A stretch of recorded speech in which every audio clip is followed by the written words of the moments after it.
This is Rover Red. Welcome to the Otherwhere. If you would like to help Rover Red survive her perilous journey, please go to roverredpodcast.com/vote. You could submit your suggestions, vote on what Rover Red does next, or join the Rover Council. The Rover Council is free to join, and they receive access to 3 unpublished prequel episodes of Rover Red, as well as special polls hidden on secret, password-protected pages. They act as Rover Red's collective unconscious. Rover Red is completely reader-guided, so make your decisions carefully.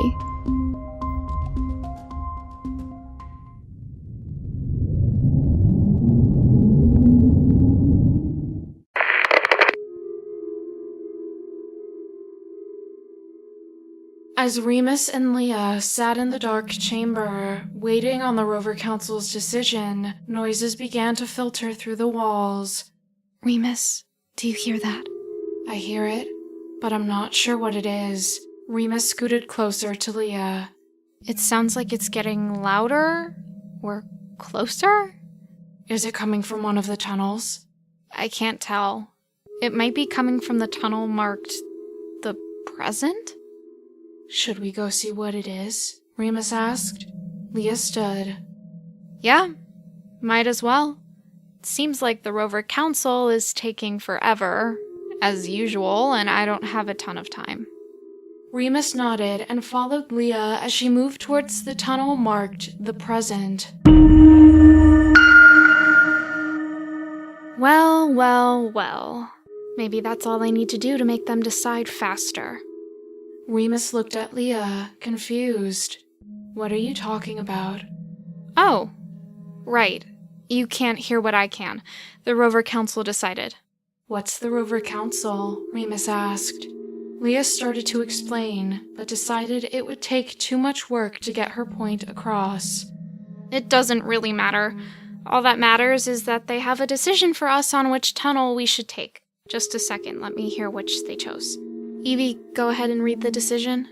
The Rover Council has decided that you should choose the future tunnel. Rovers are said to be the future of apocalypse. This is a clue. A clue to what? What does that even mean? I am unsure. Remus glanced at the tunnels and back. That sound's getting louder. What did they say? The council wants us to go down the tunnel marked the future. Remus shrugged. Whatever you say, I'm just along for the ride. Let's go then. Leah and Remus approached the tunnel that bore the words, "The Future," over the entrance. They paused there for a moment, looking at each other. You sure about this? Remus asked. Not even a little. Let's go. The two walked down the tunnel side by side. They hadn't made it 10 feet into the tunnel when they heard the scraping of rock behind them as a heavy stone wall fell into place over the entrance. Sure. Why not? Keep blocking off my exits. Are you talking to the Rover Council? Remus asked, looking at her this time as though he thought the Rover Council might simply be a figment of her imagination. No, soldier. I'm not talking to the Rover Council. Then who are you talking to? Remus asked. I was talking to myself. Doesn't matter. Leah and Remus walked down the tunnel for what felt like hours. It was hard to be sure how much time had passed. As they walked, occasionally green light shone through the crystals that made up the left side of the tunnel. The way the light illuminated Remus's face made it look as though his skin was infected with some sort of blight. Where do you think that green light is coming from? I don't know, Remus said. It reminds me of these nightlights we were given when we reported to basic training. They had the same sort of glow, and our commanding officers always said that so long as we kept them lit, we would be safe from the silt, and it would stay away from us. A nightlight, huh? Remus shrugged. That's just what they told us. I don't know whether it was true or not. Doesn't seem like it would be true, but then again, no one I knew who used one of those nightlights was ever taken by the silt. Well, unless these tunnels connect somewhere, I don't think we'll ever get to see what's going on there. Remus slowed and then stopped.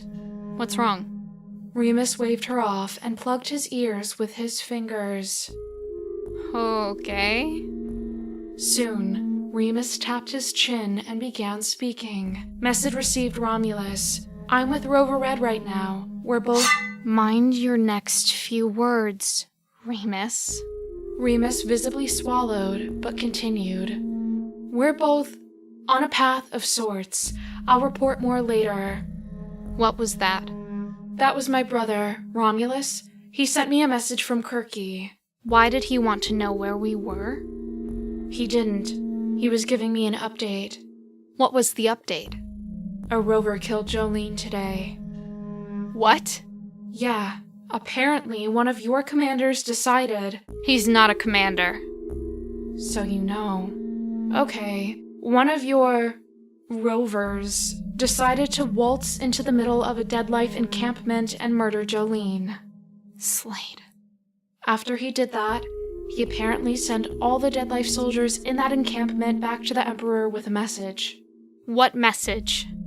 Not to mess with rovers, and that if the Emperor moved on to the province of war, his empire would be destroyed. What about the boy in Jolene's captivity? Was there any update on him? Boy? Remus asked. My brother. Jolene kidnapped him. Remus shook his head.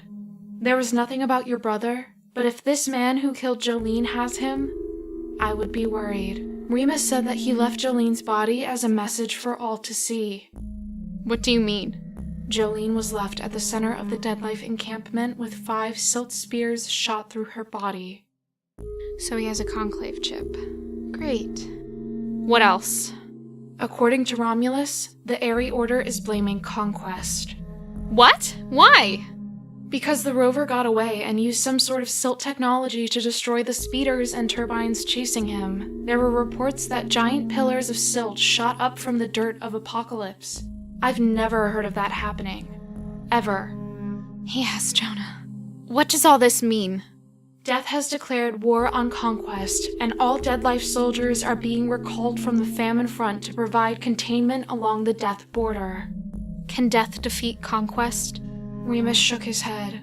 Not without massive help or a secret weapon. A secret weapon like a speaker? In the green glow of the tunnel, Leah saw Remus's eyes roll at this. Yeah, like a speaker. Sure. Whatever. Leah and Remus continued traveling down what was beginning to seem like a never-ending tunnel. As they moved, the sound of their footsteps began to change in tone and timbre. They originally sounded as though they were coming from walking on packed dirt, but soon began to sound as if they were coming from walking on metal. Leah quit walking and bent down to examine the floor. Why are you stopping? Remus asked. You didn't hear the sound of our footsteps change? No, Remus said. The floor is metal. Are the walls as well? Remus shrugged. Well, check. Grumbling, Remus walked to the wall and put his hand to it. Okay, the walls are metal. You were right. No silt. What does it mean, though? Remus asked. I'm not sure. It's not like we can do anything about it either because we're trapped here. Leah and Remus began walking again and eventually made their way to the end of the tunnel. It opened on a massive chamber, lit from the ceiling with glowing light. Directly in front of them was a bizarre-looking speeder.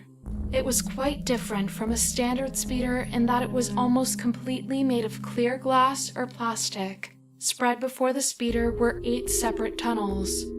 More tunnels? Evie, what is this? I believe you're meant to board this speeder and choose a tunnel to travel down. None of these tunnels are marked, though. It's possible that the instrument cluster inside the speeder will clarify which tunnel goes where. Okay. Leah and Remus both boarded the speeder and began examining the controls. When they sat down in the seats at the front, the instrument cluster blipped to life and presented Leah with 8 options. So, if I'm reading this correctly, this speeder will take us to any of the numbered nodes on this map, or to Node Prime. What's Node Prime? Remus asked. That's a good question. You want to find out? Leah, I am unsure if that is the best— I am unsure of whether or not I can hear you right now, Evie. Leah pressed the button for node prime and the speeder lurched with movement. It rotated to the right and began to move into the tunnel. A message flashed on the screen, which Leah read aloud with a growing sense of dread. Warning. Please provide the password to war before the speeder arrives at the war border. Failure to do so will result in destruction of the speeder and everything inside. Before Leah could say or do anything else, the speeder shot down the tunnel, racing towards the province of War.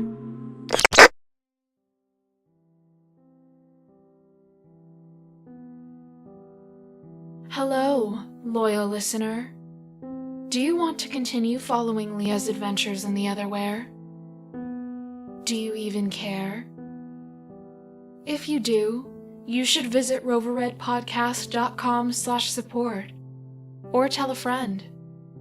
If you don't, that's fine. All of this can just go away.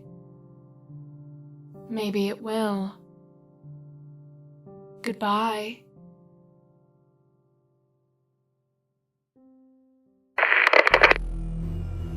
Leah and Remus spent the next hour combing through every inch of the speeder, attempting to find some clue as to what the password might be.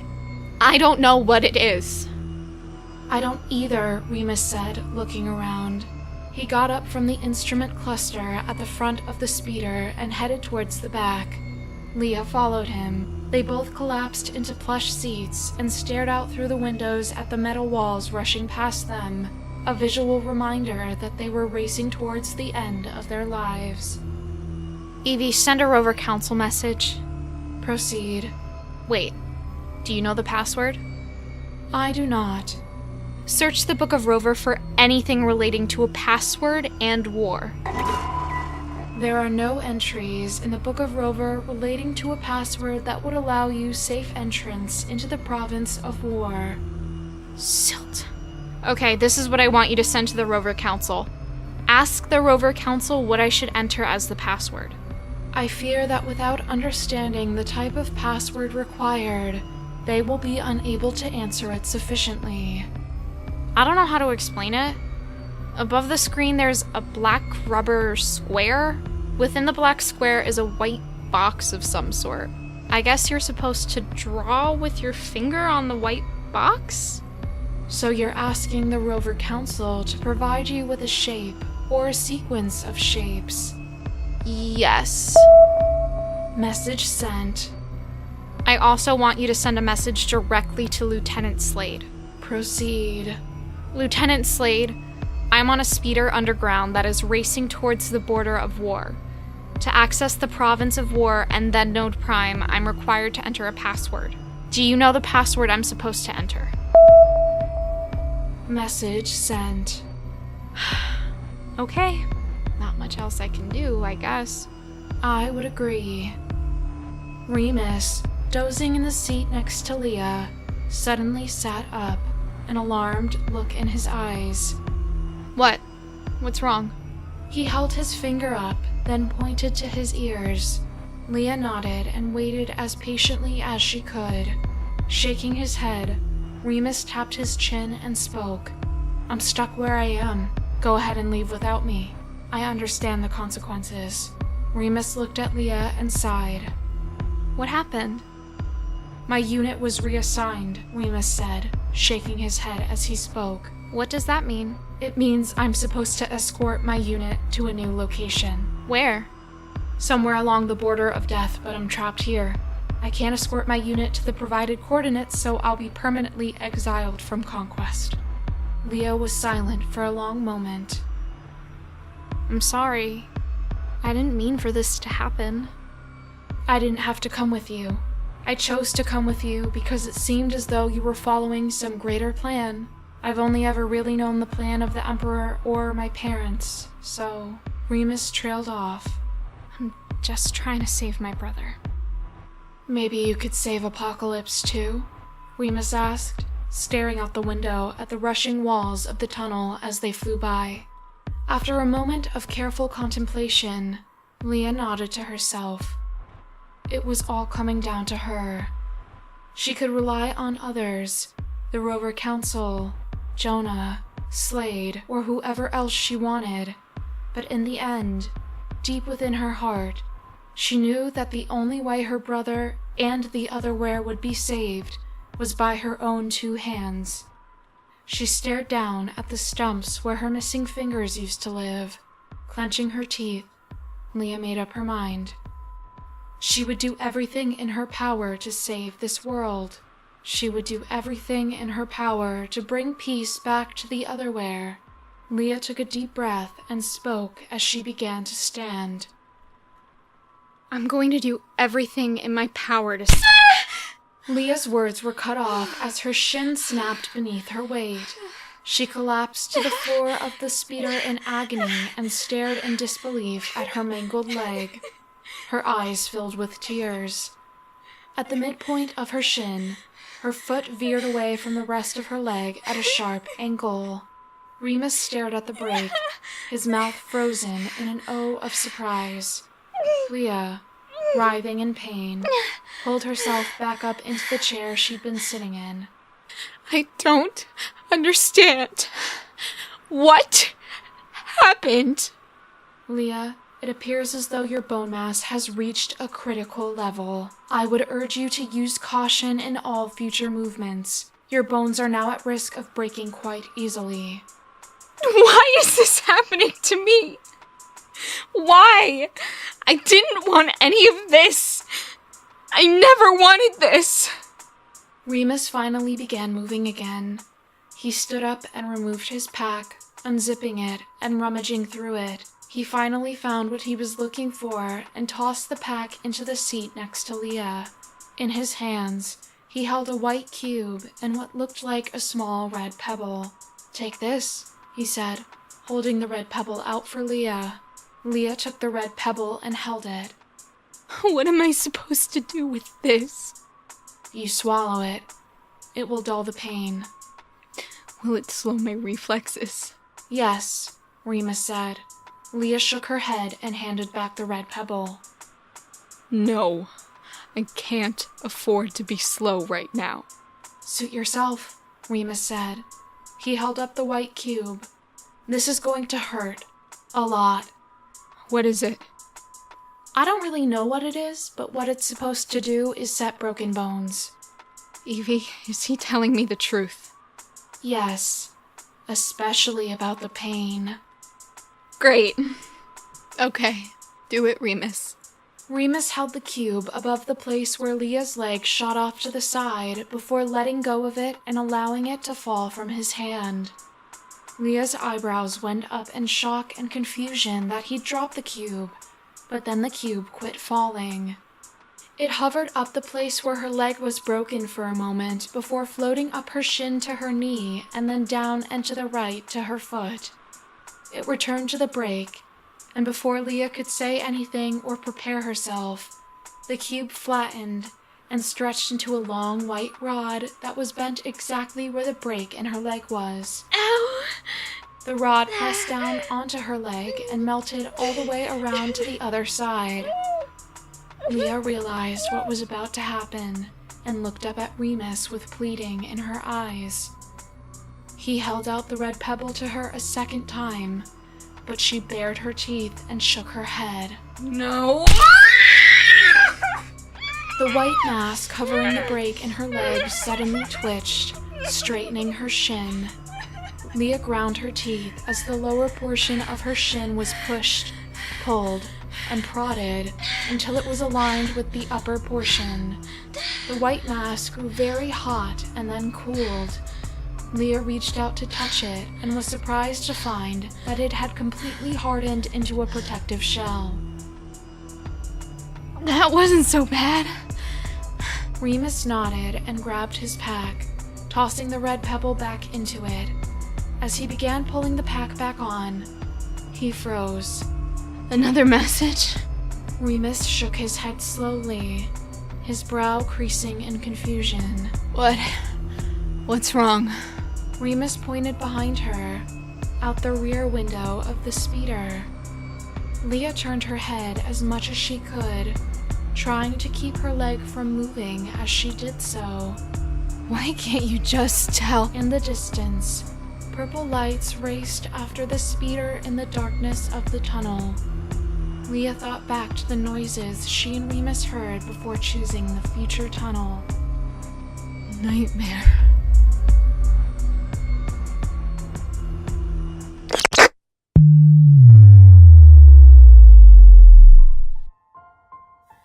This was Rover Red. We'll see you here again in 2